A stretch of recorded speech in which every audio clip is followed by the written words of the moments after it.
Hi there, it's Mrs. Sananacone back for another story time. Hope you're doing well.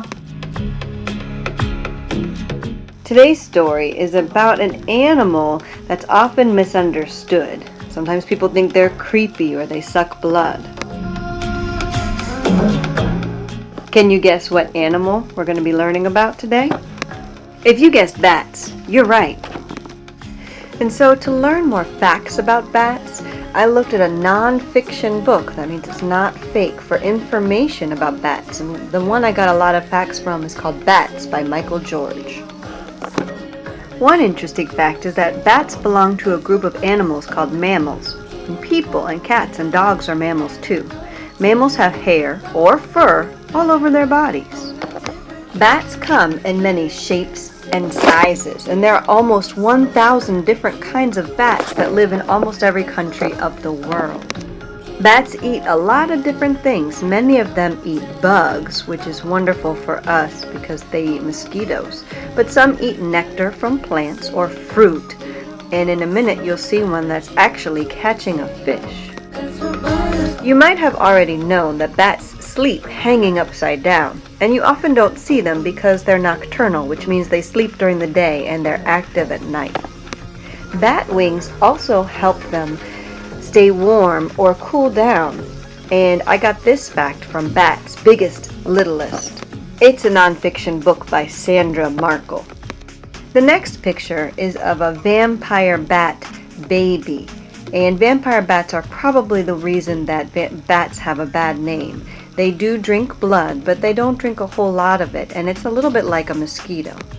And I got the picture of the vampire bat pup from The Bat's Cave, A Dark City by Joyce Markovits. In case these facts have not made you change your mind about bats, know that vampire bats only live in Central and South America, and that most bats are probably more afraid of us than we are of them. And the fictional story I'm going to read to you today is called Stellaluna, and it's by Janelle Cannon. And Janelle Cannon was fascinated by animals. She grew up in a rural area, which means she wasn't near a big city or town, and she was very interested in the animals she saw. And she realized most people thought that bats were creepy, so she wanted to write and illustrate a story that showed bats in a more positive light. And so even though this story is about a bat and its adventures, it's also about tolerance and trying to understand someone who is different from you. So listen to the story Stellaluna and think about how everybody changes from the beginning to the end of the story. In a warm and sultry forest far, far away, there once lived a mother fruit bat and her new baby. Oh, how Mother Bat loved her soft, tiny baby. "I'll name you Stellaluna," she crooned. Each night, Mother Bat would carry Stellaluna clutched to her chest as she flew out to search for food. One night, as Mother Bat followed the heavy scent of ripe fruit, an owl spied her. On silent wings, the powerful bird swooped down upon the bats. Dodging and shrieking, Mother Bat tried to escape, but the owl struck again and again, knocking Stellaluna into the air. Her baby wings were limp and useless as wet paper. Down, down she went, faster and faster into the forest below.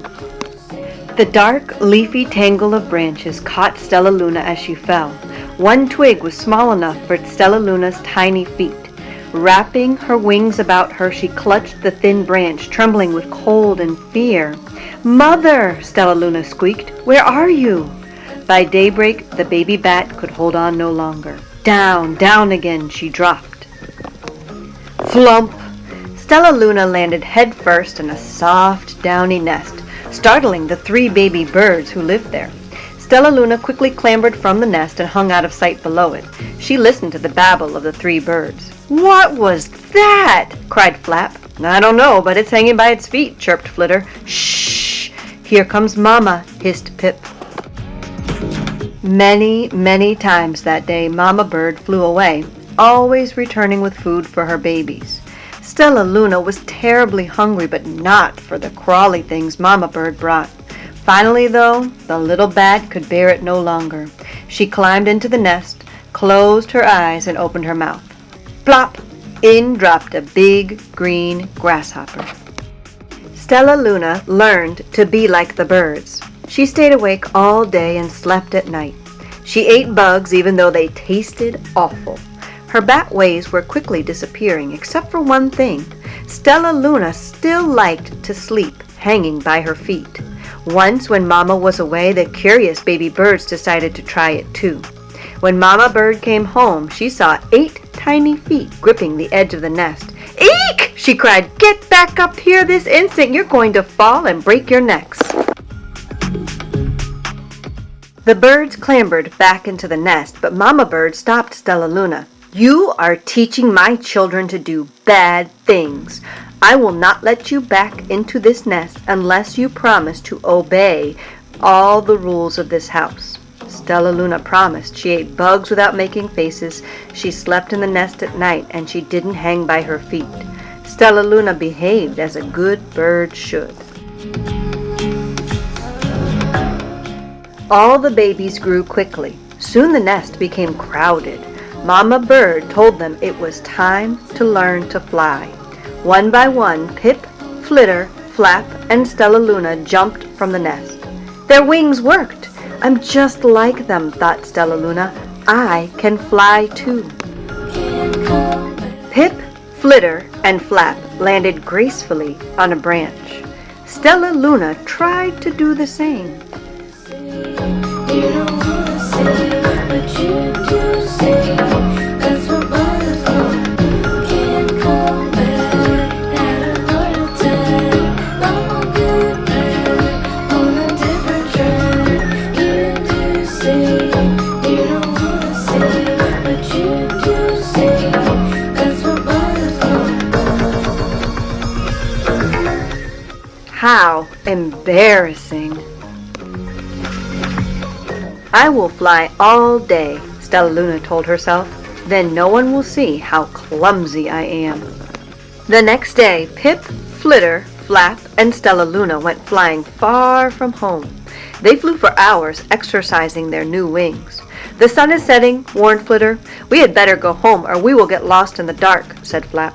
But Stellaluna had flown far ahead and was nowhere to be seen. The 3 anxious birds went home without her. All alone, Stellaluna flew and flew until her wings ached and she dropped into a tree. "I promised not to hang by my feet," Stellaluna sighed. So she hung by her thumbs and soon fell asleep. She didn't hear the soft sound of wings coming near. "Hey!" a loud voice said. "Why are you hanging upside down?" Stellaluna's eyes opened wide. She saw a most peculiar face. "I'm not upside down. You are," Stellaluna said. "Ah, but you're a bat. Bats hang by their feet.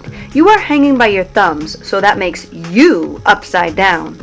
The creature said, "I am a bat. I'm hanging by my feet. That makes me right side up." Stellaluna was confused. "Mama Bird told me I was upside down. She said I was wrong." Wrong for a bird, maybe, but not for a bat. More bats gathered around to see the strange young bat who behaved like a bird.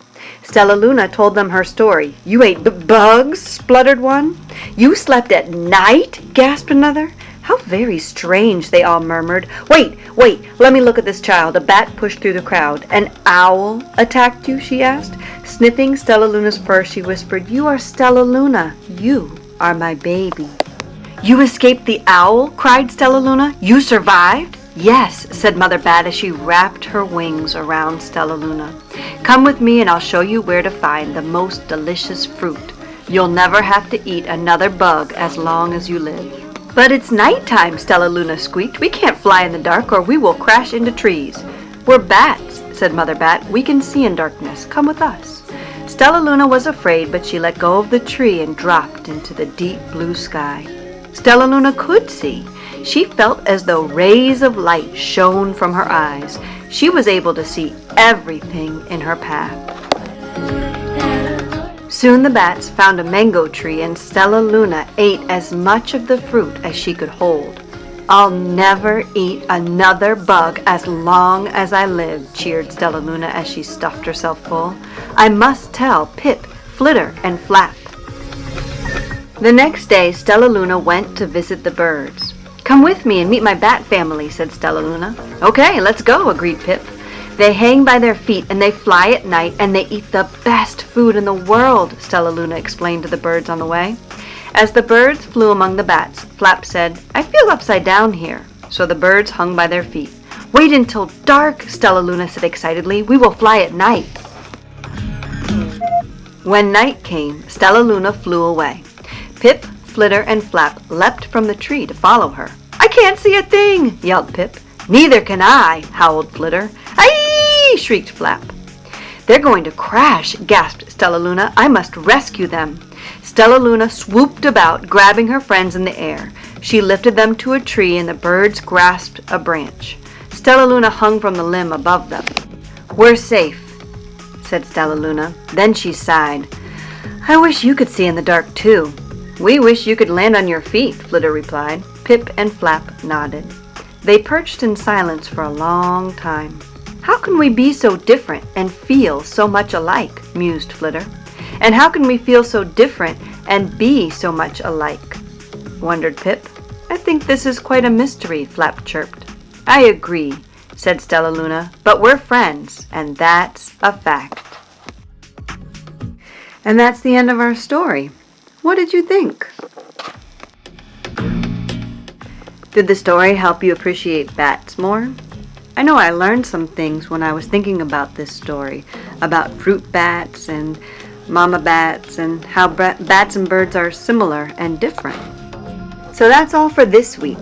If you want to chat with me or meet up, you can go to meet.google.com/GPKJIEVH5Y and I'll be there in a meeting room.